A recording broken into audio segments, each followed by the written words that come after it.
آپ کی تقدیر کب لکھی گئی؟ جانیے اس حدیث مبارکہ میں۔ عبداللہ بن عمر رضی اللہ تعالیٰ عنہما سے مروی ہے کہ رسول اللہ صلی اللہ علیہ وآلہ وسلم نے فرمایا، سب سے پہلی چیز جو اللہ تعالیٰ نے پیدا کی وہ قلم ہے۔ اللہ نے اس کو دائیں ہاتھ میں پکڑا اور اللہ کے دونوں ہاتھ داہنے ہیں۔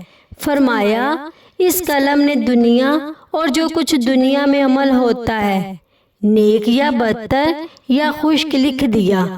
اللہ نے اسے اپنے پاس ذکر میں محفوظ کر لیا۔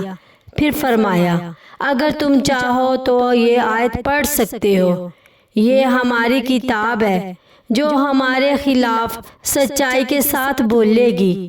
یقیناً ہم تمہارے اعمال لکھا کرتے تھے۔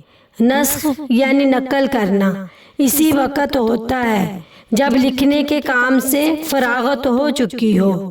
اس حدیث میں رسول اللہ صلی اللہ علیہ وآلہ وسلم نے بتایا کہ اللہ تعالیٰ نے سب سے پہلے قلم کو پیدا فرمایا اور اس سے قیامت تک ہونے والے تمام معاملات لکھنے کا حکم دیا۔ اس سے معلوم ہوتا ہے کہ اللہ تعالیٰ ہر چیز کا مکمل علم رکھتا ہے۔